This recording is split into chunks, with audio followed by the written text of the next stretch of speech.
kapuso ng iyong bininyagan at pangingasi sa kanila apoy ng iyong mabaghalang pag-ibig. Ipadala mo ang iyong espiritu ang lupa ang ibabaw. o Diyos na humubog sa puso ng mga binyagan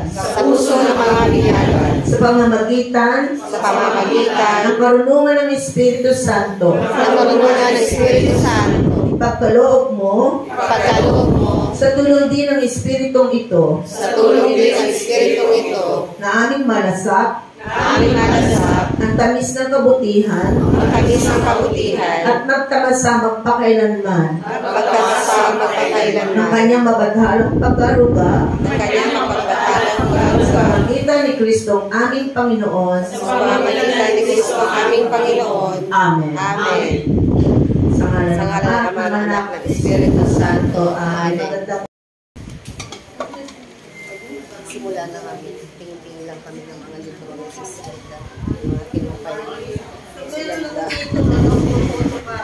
Paano kanya ito? Photocopy, ano? Ayan o. Mga aralin.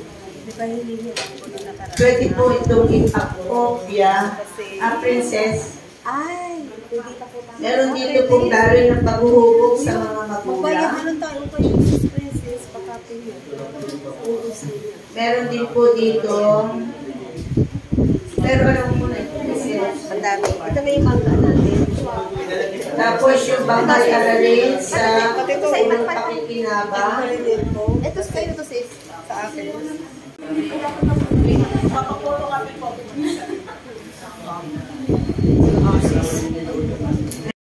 Panayam na ito po yung aking ginawa ng ako ay mag-CDFEQ. So, dalawa po ito, isang short form at isang long form. Kasi pag sinabi ng pare, magbigay ka ng pasitesis ng 1 oras. So, pahabain nyo yun, detalyado. Pag sinabing 30 minutes, kasi ito ay merong ano eh. Basta may na-attend na kasi nagnininaw ko sa kanya yung pinapaliwanag. So, nandito na yung ang pasok pa lang ay good morning. Kung ano na yung sasabihin, pwede na po. At meron po tayo ibigay ang diocese. Dami natin aralin. Buti nga kayo sis nag-aaral. Nakita namin si Nenesis. Ito yung binibigay sa atin ng mga module. Nare-recap ko lang. Tapos, hindi may mga binibigay sa atin mga verse. Na-highlight sa Bible, sa ano. Sa para mabasa mo rin sa yun lang naman kasi. May mga record ako dito. Ikaw na ang pinadala. May record. Tinitake note ko. Sa demo. Iba-iba na yung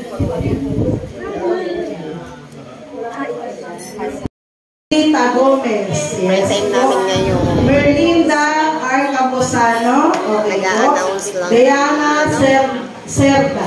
Ina-announce Okay yung na po. mga So wala po akong naiwan. yung mga Wala po akong naiwan. requirements. Tinawag kita. Kaso, ano ang wala rin. Mukhang hindi medyo makikawag na. Tapos na kaming kumain at mag-lunch. Kwentuhan na lang, malapit na mag-time. So, ito na yung third to the last na naming training.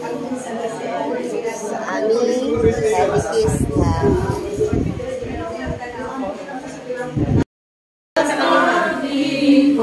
Sa paninuman.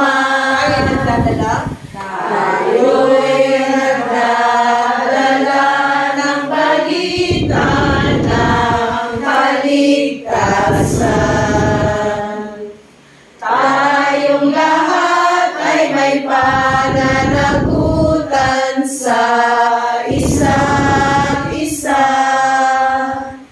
Tayong lahat ay tinipo ng Diyos na kapiling niya. Seven saves. Gawa na kami ng groupings for practicum namin. Next Saturday na kami. Last na to. Last na to, di ba? Last na. Last na. Ito yung exam next, natin. next week. Tapos, ano na, graduate. Grupo ko sa cone peel. Saka ito, 4 kami na mag-explain ng cone peel. Ayan, nagkagulo na oh. Sumakit na ang ulo ng mga katikista. Nagkanya-kanya ng grupo. Oh, sis, ano sa'yo, sis Angie? Ano sa'yo? Ha? Ha? Ah. Kanya-kanya na kaming grupo. Pagkakahiwalay kami, sis Claire. Anong grupo niyo, sis? Basta ako, nagsasalita lang ako. Bahala kayo dyan. Friday, magkikita-kita tayo. Friday ko, magkikita tayo para mag-practice. Video call na lang. Video call na lang. Masyadong malayo na magkita-kita pa. Bahala ko kayo. Pwede naman video call. Sa daigdig na ito na magulo at madilim, kami hinirang mo upang maging tagapagpangayag ng iyong salita. Panginoong Jesus, gawin mo kami ay maging kaisa mo lagi, sapagkat ay sa iyo naway ang hiwaga ng iyong kamatayan at muling pagkabuhay ang siyang pagbuhatan ng tunay naming pagmamalasakit para sa kaligtasan ng lahat. Halina Espiritong Banal, liwanag at kaming tagapaghatid ng iyong pagmamahal kung saan nagkukulang nito.